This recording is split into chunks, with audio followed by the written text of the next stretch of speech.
ಯುವತಿ ಜೊತೆ bike taxi ಚಾಲಕ ಅನುಚಿತವಾಗಿ ವರ್ತಿಸಿರುವಂತ ಘಟನೆ ನಡೆದಿದೆ. ಯುವತಿ ಕಾಲಿನ ಮೇಲೆ ಕೈ ಇಟ್ಟು ಚಾಲಕ ದುರ್ವರ್ತನೆಯನ್ನ ತೋರಿದ್ದಾನೆ.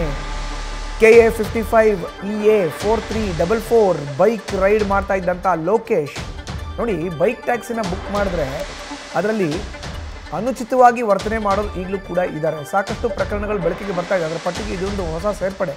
KA 55 EA 4344 ಬೈಕ್ ರೈಡ್ ಮಾಡ್ತಾ ಇದ್ದ ಲೋಕೇಶ್ ಯುವತಿ ಪ್ರಶ್ನೆ ಮಾಡಿದ್ರು ಉದ್ದೇಶಪೂರ್ವಕವಾಗಿ ದುರ್ವರ್ತನೆಯನ್ನು ಮಾಡಿದ್ದಾರೆ. ಅದನ್ನು ಆಕೆ ವಿಡಿಯೋ ಮಾಡಿದ್ದಾಳೆ, ಪೊಲೀಸರಿಗೆ ಕೊಟ್ಟಿದ್ದಾಳೆ. ನೋಡಿ, ಆತ ಗಾಡಿಯನ್ನು ಓಡಿಸ್ಬೇಕಾದ್ರೆ ದುರ್ವರ್ತನೆ ತೋರಿರುವಂಥದ್ದು, ಯುವತಿಯ ಕಾಲಿನ ಮೇಲೆ ಕೈಯನ್ನು ಇಟ್ಟಿದ್ದಾನೆ. ಇದು ಬೇಕು ಅಂತ ಮಾಡಿರೋದು. ಪೊಲೀಸರಿಗೆ ದೂರು ಕೊಟ್ಟಿದ್ದಾರೆ ಯುವತಿ. ವಿಲ್ಸನ್ ಗಾರ್ಡನ್ ಪೊಲೀಸ್ ಠಾಣೆಯಲ್ಲಿ ಈಗ ಲೋಕೇಶ್ ವಿರುದ್ಧ FIR ದಾಖಲಾಗಿದೆ. ಬೇಕು ಅಂತ ಯುವತಿಯ ಮೇಲೆ ಕೈಯನ್ನು ಇಟ್ಟು ಅಸಭ್ಯವಾಗಿ ವರ್ತಿಸಿದ್ದಾನೆ ಲೋಕೇಶ್. ಅದರ ವಿಡಿಯೋವನ್ನು ಕೂಡ ಆಕೆ ಮಾಡಿದ್ದಾನೆ. ಬೈಕ್ ಟ್ಯಾಕ್ಸಿ ಇದು, Rapido. So Rapido bike safe ಅಲ್ಲ ಅಂತ ಈಗ ಯುವತಿ ದೂರನ್ನ ಕೊಟ್ಟಿರುವಂಥ ಘಟನೆ ಇದು. ವಿಲ್ಸನ್ ಗಾರ್ಡನ್ ಪೊಲೀಸ್ ಠಾಣೆಯಲ್ಲಿ FIR ದಾಖಲಾಗಿದೆ. ನೋಡಿ, ಆಕೆ ವಿಡಿಯೋನ ಮಾಡಿದ್ದಾವೆ.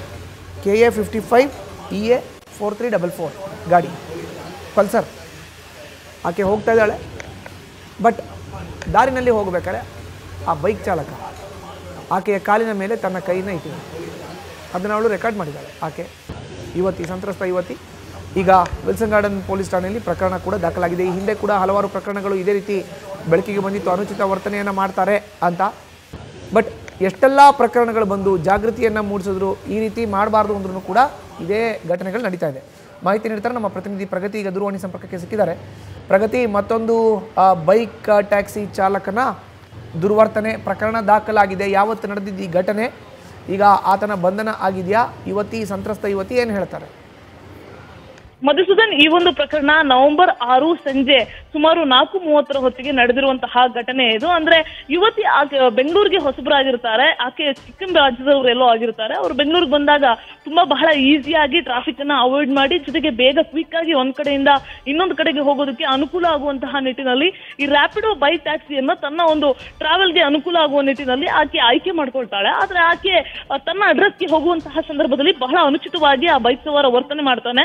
ಒಂದು ಸಲ ಅಲ್ಲ, ಎರಡು ಸಲ ಅಲ್ಲ, ಉದ್ದೇಶ ಪೂರ್ವಕವಾಗಿ ಆಕೆ ಪ್ರಶ್ನೆ ಮಾಡಿದ್ರು ಕೂಡ ಆಕೆಗೆ ಕನ್ನಡ ಬರಲ್ಲ ಅನ್ನುವಂಥದ್ದನ್ನ ಅರ್ಥ ಮಾಡಿಕೊಂಡು 3-4 ಸಲ ಅದೇ ರೀತಿಯಾಗಿ ಅನುಚಿತ ವರ್ತನೆಯನ್ನ ಮಾಡ್ತಾರೆ. ಈ ಪ್ರಕರಣಕ್ಕೆ ಸಂಬಂಧಪಟ್ಟ ಹಾಗೆ ಆಕೆ ಕೂಡ ಕೆಲವೊಂದಿಷ್ಟು ಮೊಬೈಲ್ ನ ವಿಡಿಯೋವನ್ನು ಕೂಡ ರೆಕಾರ್ಡ್ ಮಾಡ್ಕೊಳ್ತಾಳೆ. ಅದನ್ನ ಸೋಷಿಯಲ್ ಮೀಡಿಯಾದಲ್ಲೇ ಹಾಕಿಕೊಳ್ತಾಳೆ. ಅದಾದ ಬಳಿಕ ಬೆಂಗಳೂರು ಪೊಲೀಸರನ್ನ ಸಂಪರ್ಕ ಮಾಡ್ತಾರೆ. ವಿಲ್ಸನ್ ಗಾರ್ಡನ್ ಪೊಲೀಸ್ ಠಾಣಾ ವ್ಯಾಪ್ತಿಯಲ್ಲಿ ನಡೆದಿರೋದ್ರಿಂದ ಪೊಲೀಸ್ ಸ್ಟೇಷನ್ಗೆ ಹೋಗಿ ಸದ್ಯ ಈ ವ್ಯಕ್ತಿಯ ವಿರುದ್ಧ ಪ್ರಕರಣವನ್ನು ಕೂಡ ದಾಖಲು ಮಾಡ್ತಾರೆ. ಇಲ್ಲಿ ಬೈಕ್ ಸವಾರರು ಯಾವ ರೀತಿಯಾದಂತಹ ಮನಸ್ಥಿತಿಯಲ್ಲಿ ಇರ್ತಾರೆ, ಈ ರೀತಿಯ ರ್ಯಾಪಿಡೋ ಓಡಿಸೋರು, ಮೊದಲೇ ರ್ಯಾಪಿಡೋ ಓಡಾಡೋದಕ್ಕೆ ಬೆಂಗಳೂರಿನಲ್ಲಿ ಸಾಕಷ್ಟು ವಿರೋಧ ವ್ಯಕ್ತ ಇದೆ.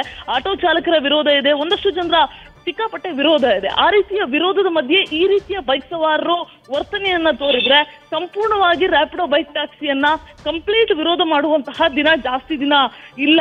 ಮಧುಸೂದನ್, ಧನ್ಯವಾದ ಪ್ರಗತಿ ನಿಮ್ಮ ಮಾಹಿತಿಗೆ.